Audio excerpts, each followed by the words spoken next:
तो last episode में हमने देखा था कि एक अनजान लेडी ने लियांगजी और उसके सभी दोस्तों की जान बचाई थी। जब लियांगजी उससे पूछता है कि तुमने हमें क्यों बचाया, तो वो लेडी बताती है कि वो सभी लोग इविल पावर का इस्तेमाल करके बुरे काम करते हैं, इसीलिए मैं उन लोगों को पसंद नहीं करती और वो लोग मेरे राइवल हैं। और बस इसीलिए मैंने तुम्हारी जान बचाई। लियांगजी उस लेडी से बोलता है कि मुझे बताओ तुम कौन हो। लियांगजी उस लेडी का मास्क निकालने की कोशिश करता है, तो वो लेडी लियांगजी से बोलती है कि मुझे टच मत करना, लेकिन फिर भी लियांगजी उसका मास्क निकाल देता है।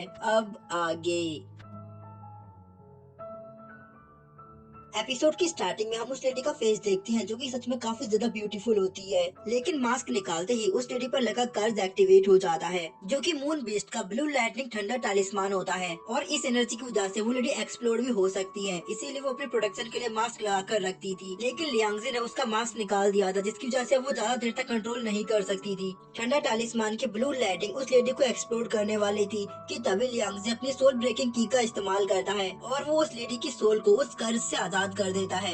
इसके बाद वो लेडी जमीन पर गिरने ही वाली थी कि तभी लियांगजी उसे पकड़ लेता है। लियांगजी उस लेडी की बॉडी को चेक करता है और वो सोचता है कि मून बीस्ट का थंडर टालिस्मान इस लेडी के साथ अटैच हो गया है, मतलब कि ये लेडी मून बीस्ट के साथ किसी तरह के कांटेक्ट में है। लेकिन अभी भी मैं इस मामले को पूरी तरह हैंडल नहीं कर सकता, इसीलिए लियांगजी मून बीस्ट के थंडर टालिस्मान को उसकी बॉडी में ही सील कर देता है। और जब लियांगजी ये सब कर रहा था, तभी लियांगजी के सभी दोस्त होश में आ जाते हैं। फेरी फॉक्स लियांगजी के पास आती है और वो उसे पूछते हैं कि मुझे बताओ, एक खूबसूरत लेडी तुम्हारी बाहों में है, तुम्हें कैसा लग रहा है? तो लियांगजी बोलता है कि मुझे तो बहुत अच्छा लग रहा है। ये सुनकर फेरी फॉक्स उसके कान खींचती है और वो बोलती है कि दोबारा बोलना, क्या बोला तुमने? मैंने सही से सुना नहीं। तो लियांगजी बोलता है, मैंने बोला मुझे बहुत अच्छा लग रहा है। तो फेरी फॉक्स दोबारा उसके कान खींचती है और वो बोलती है कि जरा सही से बोलो, मुझे सुनाई नहीं दे रहा। तो लियांगजी बोलता है कि मैं समझ गया, मुझे माफ कर दो, अब मैं दोबारा किसी लेडी को हाथ नहीं लगाऊंगा। वो इंजर्ड थी, इसलिए मैं सिर्फ उसकी हेल्प कर रहा था। तभी मिस जोई भी वहाँ आ जाती है। मिस जोई वहाँ लियांगजी और उसके दोस्तों को देखकर काफी ज्यादा हैरान होती है और तभी उनकी नजर उस लेडी पर जाती है जो कि लियांगजी के हाथों में बेहोश पड़ी थी। मिस जोई लियांगजी से पूछती है कि तुमने प्रिंसेस के साथ क्या किया है, तुम प्रिंसेस को छोड़ दो। प्रिंसेस जब भी किसी के कांटेक्ट में आती है तो उन पर लगा कर्ज एक्टिवेट हो जाता है। ये सुनकर लियांगजी काफी चौंक जाता है। वो बोलता है कि क्या सच में ये प्रिंसेस है? मैं तो सिर्फ इनकी हेल्प करने की कोशिश कर रहा था। लियांगजी प्रिंसेस को होश में लाता है और वो बोलता है कि मैंने प्रिंसेस के कर्ज को रिसॉल्व कर दिया है। मुझे पता है कि मैंने बहुत अच्छा काम किया, अब लोगों को मुझे धन्यवाद करने की जरूरत नहीं, ये तो मेरा फर्ज था।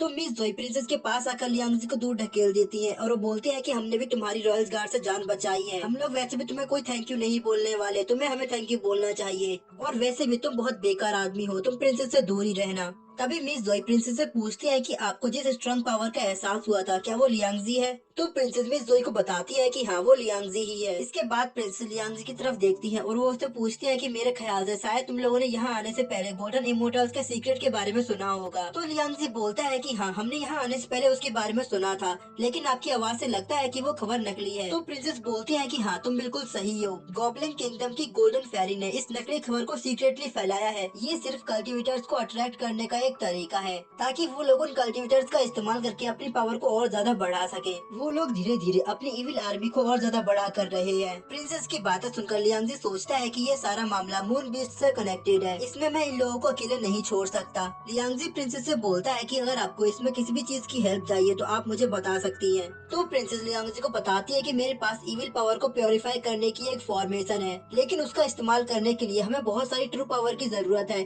इसलिए मैं उसका इस्तेमाल नहीं कर सकती। और अगर तुम चाहो तो तुम इसमें मेरी हेल्प कर सकते हो। मैंने महसूस किया है तुम्हारे अंदर वो पावर है, तुम मेरी हेल्प कर सकते हो। प्रिंसेस लियांगजी के सामने झुक जाती हैं और वो उसे कहती है कि प्लीज तुम मेरे लोगों को बचाने में मेरी हेल्प करो। मुझे पता है कि ये तुम्हारे लिए कोई बड़ी बात नहीं, तुम इसे बहुत आराम से कर सकते हो। प्रिंसेस की बातें सुनकर लियांगजी सोचता है कि मेरे ख्याल से अभी तक प्रिंसेस को इस बात का कोई अंदाजा नहीं है कि वो मून बीस्ट के साथ कांटेक्ट में है, शायद इसीलिए वो मेरी हेल्प मांग रही है। लियांगजी प्रिंसेस को उठाता है और वो उनसे कहता है कि आप चिंता मत कीजिए, मैं आपकी हेल्प करूंगा, बस आप मुझे उस फॉर्मेशन के बारे में बताइए। तो प्रिंसेस लियांगजी को बताती है कि ये एक डिफिकल्ट फॉर्मेशन है, इसके अंदर काफी सारे छोटे छोटे स्पेल्स हैं। सैकड़ों सालों से आज तक कोई भी इस फॉर्मेशन को समझ नहीं पाया, लेकिन मैंने इस फॉर्मेशन को पूरी तरह सॉल्व कर लिया है। अगर आपको इसमें कुछ भी समझना है तो आप मुझसे पूछ सकते हैं। इसके बाद प्रिंसेस जैसे ही लियांगजी को इस फॉर्मेशन का स्क्रोल देती है तो लियांगजी उस फॉर्मेशन का इस्तेमाल करना शुरू कर देता है। तो इस बात से प्रिंसेस काफी चौंक जाती है। वो बोलती है कि मैंने इस फॉर्मेशन को सॉल्व सॉल्व करने में 2 महीने लगा दिए,